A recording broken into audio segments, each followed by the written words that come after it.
दोस्तों नमस्कार। मैं आपको एक ऐसी खबर से रूबरू करा रहा हूं कि आप भी चौंक जाएंगे। इस समय जो देश के हालात हैं और जो सियासत की हवा है उसमें शायद अब आपको ये उम्मीद भी नहीं होगी कि इंडिया अलायंस में कोई बड़ा धमाका होगा। आज अरविंद केजरीवाल ने रही सही कसर भी पूरी कर दी। दिल्ली में उन्होंने 6 सीटों का अपना ऐलान करते हुए कहा कि 1 सीट कांग्रेस पार्टी लड़ ले। पंजाब में वो पहले ही ऐसी बात कह चुके हैं। नीतीश कुमार बाहर जा चुके हैं। ममता बनर्जी भी अलग से चुनाव लड़ने की बात कर रही हैं। उत्तर प्रदेश में जयंत चौधरी समाजवादी पार्टी का दामन छोड़ करके मोदी की गोद में बैठ चुके हैं। इधर किसानों का एक आंदोलन फिर से शुरू हुआ है और दूसरी तरफ राहुल गांधी की भारत जोड़ो न्याय यात्रा चल रही है। इस सबके बीच एक ऐसा शिकंजा कसा जा रहा है धीरे धीरे, और एक ऐसी राजनीति बुनी जा रही है कि जो अगर सफल होती है और वो जब उद्घाटित होगी तो पूरा देश चौंकेगा। और मैं बात कर रहा हूं उत्तर प्रदेश की सबसे कद्दावर लीडर, और उत्तर प्रदेश ही नहीं पूरे देश की सबसे बड़ी दलित लीडर, उत्तर प्रदेश की 4 बार की मुख्यमंत्री बसपा सुप्रीमो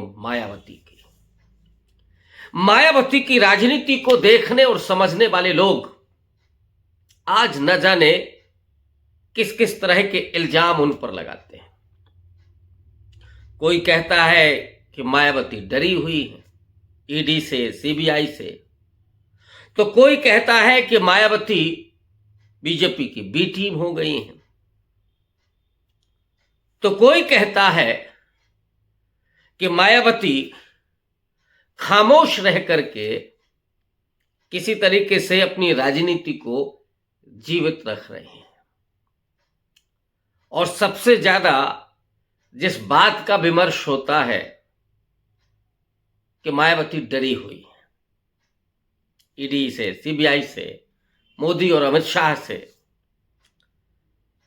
लेकिन दोस्तों ये बात मैं कई बार कह चुका हूं और बार बार कहता हूं कि मायावती किसी से नहीं डरती। और अगर मैं ये कहूं कि मायावती को डराने वाला आज भी कोई देश में पैदा नहीं हुआ। मायावती डरती हैं तो खुद से डरती है।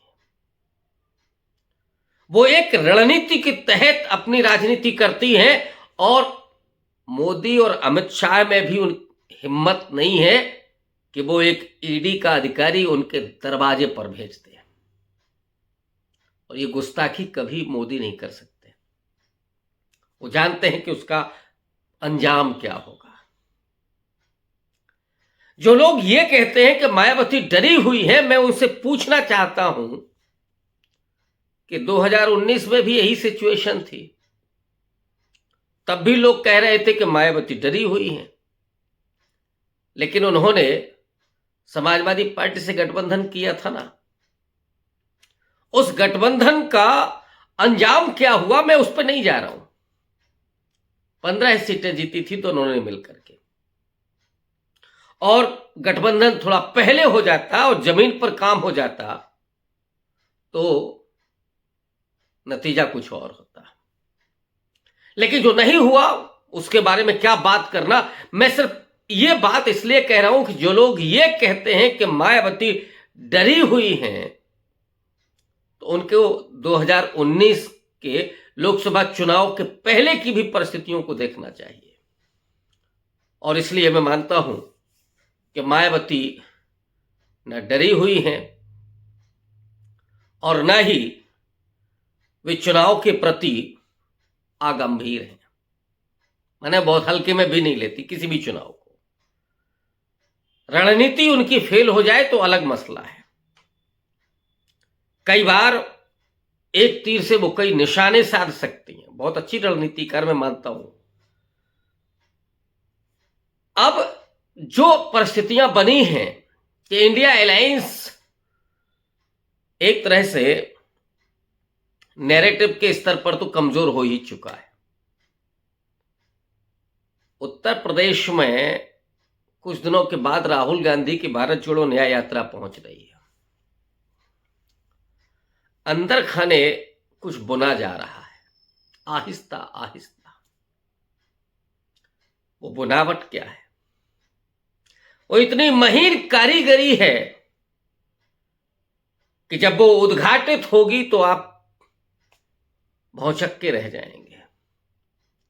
और मैं बहुत विश्वसनीय सूत्र के हवाले से ये बात कह रहा हूं, नाम में उद्घाटित नहीं करना चाहता। एक नई राजनीतिक बुना जा रहा है, एक तरह का वो रणनीति, एक जाल, और वो है सपा बसपा और कांग्रेस का गठबंधन। बहुत आहिस्ता आहिस्ता काम चल रहा है, बातचीत हो रही है। सब ये जानते हैं कि अगर उत्तर प्रदेश में ये कॉम्बिनेशन होता है तो ये बीजेपी के लिए बहुत बड़ा खतरा होगा। और आप ये कहें कि बीजेपी को, उसके मंसूबों को ध्वस्त करने वाला ये काम होगा। राहुल गांधी जब उत्तर प्रदेश पहुंचेंगे, लखनऊ पहुंचेंगे, अखिलेश यादव तो पहले ही ऐलान कर चुके हैं कि वो रायबरेली, अमेठी में कहीं भारत जोड़ो न्याय यात्रा को ज्वाइन करेंगे। लेकिन असली जो खेल है वो है कि हाथी किस करवट बैठने वाला है और वजन उसका कितना होगा।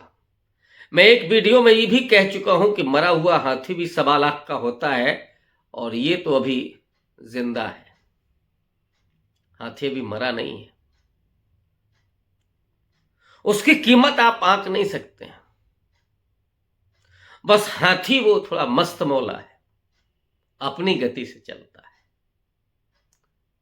मायावती को एक सम्मानित आश्वासन चाहिए, और इस वक्त राहुल गांधी कोई भी दाव नहीं छोड़ना चाहते। अगर परिस्थितियां ठीक ठाक रही तो मायावती को एक बेहतर पोजीशन पर ले जाकर के इंडिया अलायंस लोकसभा चुनाव लड़ सकता है। नीतीश कुमार जा चुके हैं। आप समझ सकते हैं कि मेरा इशारा कहां है। मायावती के प्रशासन से कौन वाकिफ नहीं है। बहुत मकबूलियत हासिल की थी मायावती ने अपने कानून व्यवस्था के मामले में। राहुल गांधी भी इस बात को जानते हैं कि अगर मायावती जैसी शख्सियत कभी सरकार में हो और उसके हाथ में वो बागडोर हो कि जिसके जरिए जो गॉडसेवाद है, जो फासिस्ट हिंदुत्व है, उसको कैसे जमींदोज किया जाए, उसकी लगाम को कैसे थामा जाए, उसे कैसे नाथा जाए, ये काम मायावती से बेहतर कोई नहीं कर सकता। और मजाल की किसी की हिम्मत हो जाए मायावती के सामने खड़े होने की। आज भी वो भाषा, वो टेम्परामेंट आपने देखी होगी उनके पिछले प्रेस कॉन्फ्रेंस में। तो जो अंदर ही अंदर पक रहा है, वो जिस दिन आएगा सामने, वो मोदी और शाह को सोने नहीं देगा कई रात। इस पर काम चल रहा है, और वो बेहतर कॉम्बिनेशन राहुल गांधी की इस यात्रा के जरिए सामने आ सकता है। उस वक्त सामने आ सकता है जो न्याय की बात चल रही है, और वो राजनीतिक न्याय के जिसमें तिरंगे को फहराने वाला कोई मल्लिकार्जुन खड़गे हो, कोई मायावती हो। ये संभावनाएं बनाए रखना। और इस देश की सत्ता की चाबी उस दलित वंचित तबके के पिछड़े के हाथ में देना और उसके जरिए न्याय स्थापित करना, सामाजिक न्याय, सोशल डेमोक्रेसी को मजबूत करना, इकोनॉमिक जस्टिस करना।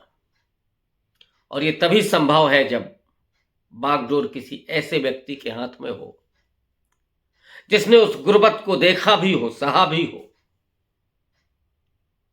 जो जमीन से जुड़ा हुआ भी हो, जिसमें निर्णय लेने की क्षमता हो, जो डरता ना हो। उसका नाम मायावती है। ये खेल अभी चल रहा है और हो सकता है कि राहुल गांधी की उस भारत जोड़ो न्याय यात्रा में इसकी कुछ चीजें सामने आए। देखते रहिए, अभी उत्तर प्रदेश में बहुत कुछ बाकी है। शुक्रिया।